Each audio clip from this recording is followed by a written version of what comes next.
Stanley Kubrick thot: shtetet e mëdha sillen si gangster, ndërsa shtetet e vogla si prostitutat e tyre. Bordi i Paqes, në anglisht Board of Peace, është një organizatë ndërkombëtare e themeluar në janar të vitit 2026 nga presidenti i Amerikës Donald Trump dhe e udhëhequr nga qeveria e Shteteve të Bashkuara. Qëllimi i deklaruar i organizatës është promovimi i paqeruajtjes globale me fokus fillestar në stabilizimin, rindërtimin dhe administrimin e rripit të Gazës pas luftës së vitit 2023 deri 2025 mes Izraelit dhe Hamasit. Organizata përmendet në rezolutën 2803 të Këshillit të Sigurimit të OKB-s si organi mbikëqyrës i procesit të paqes.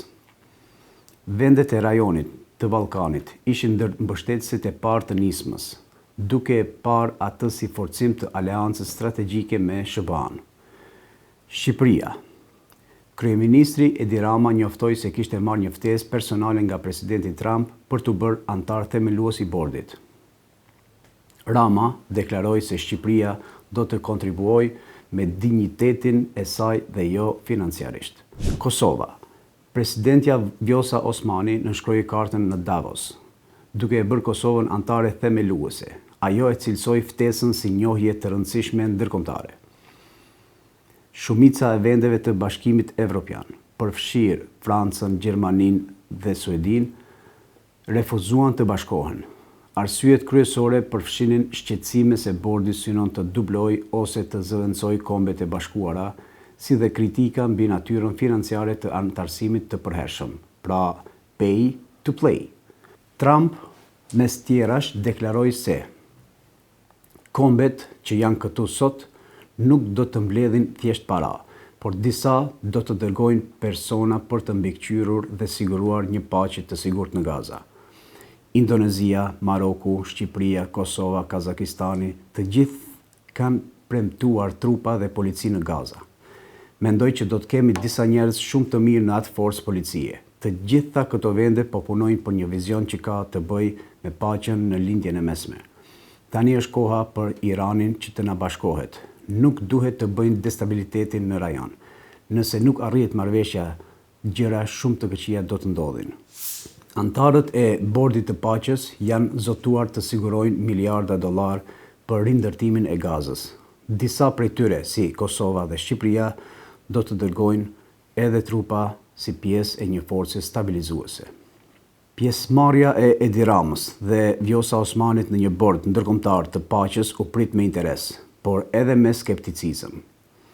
Në një rajon që ende bart plag konflikti, çdo ftesë në tryeza të paqes duket si një hap pozitiv. Nga njëra anë, prania e liderëve shqiptar në forume të tilla përforcon profilin ndërkombëtar të Shqipërisë dhe Kosovës. Paqja nuk është vetëm mungesë lufte, por aftësi për dialog, ndërmjetësim dhe ndërtim besimi.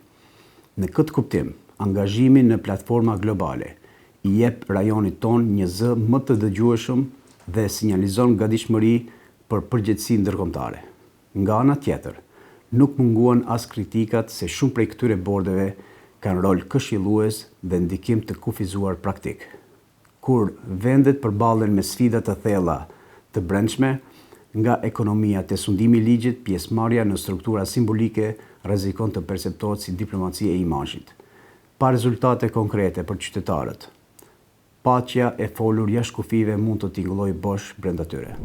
Blen të ceket se gjersa në mediat në SBA dhe Evropë, ky takim pothuajse nuk është vërejtur atë shumë, te ne zuri vend të rëndësishëm në ballinat e lajmeve dhe në çdo emision televiziv. Deri këtu gjithçka duket shumë bukur simbolikisht, por se duke marrë parasysh luftën në Gaza dhe indiferencën e botës ndaj gjithë atyre të vrarëve e të masakruarve, ky bord paqeje që synon të ndërtoj atë vend mbi varreza, pa mos qarë kokën se çfarë ndodhi më parë, pa asnjë llogaridhënie, të jep përshtypjen se ky bord është themeluar si ndonjë kompani gjigante humanitare ndërtimi që synon të mbledh ca para nga vende të ndryshme e të shkon të investoj e të bëjnë nga zeroja atë gërmadh gjigante që më pas ta marrin nën kontrollin e vet. Si duket, Bordi i Paqes, një forum ndërkombëtar i sapo krijuar, që në qendër të vëmendjes është presidenti i SBA-s Donald Trump, si profesionist i reality show, gjithsesisht one man show, vazhdon rrugtimin e tij duke shfrytzuar pozitën e tij prej lideri botëror që synon të mbërthen disa vende dhe shtete të pazhvilluara si Shqipëria dhe Kosova, po dhe shtetet e tjera autokratike që më pas po këto shtete t'i shfrytëzoj mish për top për t'i dërguar për trupa sigurie shërbimi në gaz. Si që u cek edhe më lartë, vlen kujtuar refuzimi i shumë shteteve të zhvilluara të BE-s, që nuk e përkrahin këtë nismë, duke supozuar se bordi mund të jetë më shumë mekanizëm politik se sa paqësor, dhe se mund të duket si një strukturë centralizuar me Trumpin si figurë kryesore, me pak llogaridhënie dhe se mund të minoj rolin e Organizatës së Kombeve të Bashkuara. Arsyeton këto vende, duke pasur parasysh nivelin e gjuhës së takimit, kur i tha presidentes Vjosa Osmani se nëse s'te ecën mbar me Serbin, vetëm më telefono, me atë gjuhë trupi, tamam tip kauboji. Pastaj, gjersa mbahet ky event paqeje, SBA është duke kërcënuar në vazhdimsi Iranin me luftë dhe ka rrit ndjeshëm praninë ushtarake në rajon në rast se nuk heq dorë nga programi bërthamor.